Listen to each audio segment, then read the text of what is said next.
Hello chess enthusiasts, my name is Miha and welcome to my chessrealm YouTube channel. So Sharjah Masters is over, Arjun Erigaisi won by the way, and in the last 9th round he needed a victory against Nodirbek Yakubboev. Let's see what happened.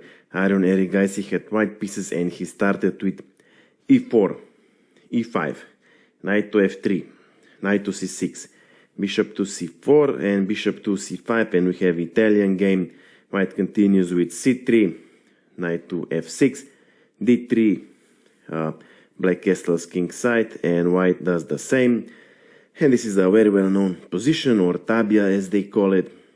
So black strikes the center with d5, e-pawn captures, knight recaptures, rook to e1, double attack on the pawn on e5, bishop to g4, pinning one of the attackers. h3 was played, bishop to h5, black keeps the pin, and now white plays b4, attacking the bishop. Bishop goes back to e7, and now white continues with b5, attacking the knight. Well, a5 is the only appropriate square, so knight goes to a5. Now e5 pawn is not protected, and now rook captures defenseless pawn on e5.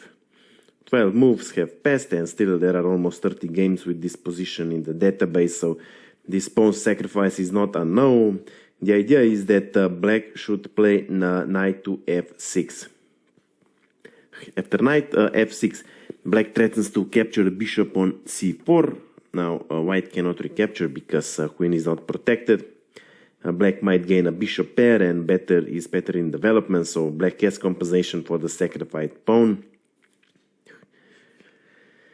In the game, however, bishop captures knight on f3, queen recaptures, knight on d5 is double attack, so knight goes to b6, double attack on bishop on c4, so bishop goes back to b3, bishop to f6, attacking the rook, rook to f5, just in case if bishop wants to grab the pawn in the future, then white attacks this pawn on f7.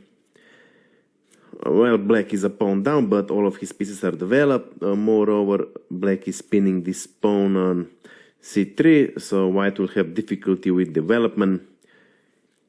a6 was played. b-pawn captures on a6, rook recaptures, threatening to capture this bishop. Pawn cannot recapture because rook on a1 is not protected. So bishop goes to c2. Rook to e8, bishop e3, and now c6, protecting this d5 square, preparing knight to d5 jump, further putting pressure on this pawn on c3. Well, now white realizes he has to give up the pawn if he wants to develop the knight. So if he wants to develop, so knight to d2 was played. Bishop captures on c3, attacking the rook. Rook goes to b1. Pawn on f7 is attacked. But if black would defend it with f6, then this would be a blunder. After f6, a knight to e4 would be a killer move, attacking defenseless bishop. If bishop tries to run to e5, then simply d4. Bishop cannot capture, or there is pin with rook to d1. So maybe after bishop b8, then knight f6, forking king and the rook. And if g-pawn captures, then queen g4. If king to h8, then rook h5, mate is coming. If king f7, then queen h5. Well, black is lost here. One variation is, for example, king e6.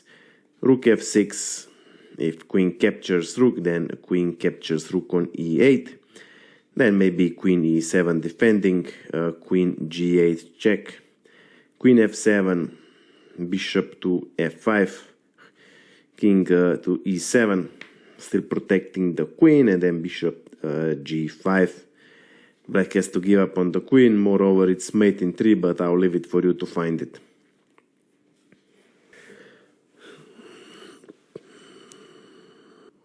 So in the game, g6 was played, attacking the rook. Rook captures pawn on f7. Now black has to be careful. Knight on b6 is double attacks, so both queen and the rook have to protect it. The best continuation for black would be queen d5. Now white cannot capture because rook on f7 is now double attacked. If queen captures queen on d5, then knight recaptures. Rook has to go somewhere, let's say to d7, but then knight captures bishop on e3, and defender of knight on d2 is gone and black is winning. In the game, black plays rook captures bishop on e3. F-pawn have to recapture because queen is still protecting rook on f7. Bishop captures knight on d2.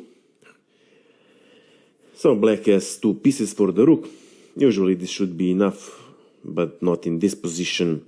Rook goes to f1. Now f8 square is 3 times attacked, twice defended, so black immediately plays rook to a8. Further protecting this f5 square, and now queen goes to f2, attacking the bishop. Bishop to c3, and now d4, blocking the long diagonal, and also preparing bishop to g6, the final strike. Black continues with knight goes to d5, and now indeed bishop captures pawn on g6. Now let's see. If h-pawn recaptures on g6, then queen g3 with mating threats. If black tries to defend the pawn with knight e7, then queen h4 is gonna be mate in one no matter what black does. If, however, g5, pawn is protected, but then queen to e5, it's gonna be mate. Black can delay the mate for a couple of moves, but that's it. In the game, knight captures on e3. Naturally, queen cannot recapture, because if queen recaptures, then bishop to d4, and the queen is gone. But here, however, white has mate in 4. I'm going to give you a couple of seconds to find it.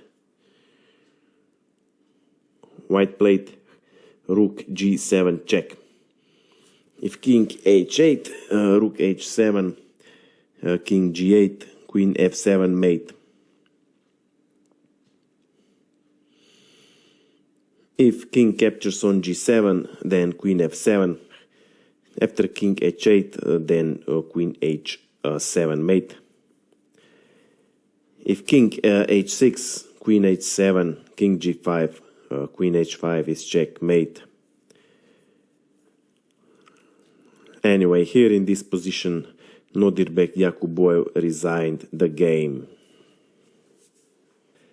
So I hope you like this game. I hope you have learned something from it. If you have any questions, my email is below in the description. Of course, I invite you to visit my Instagram page. That's it for now, and see you soon.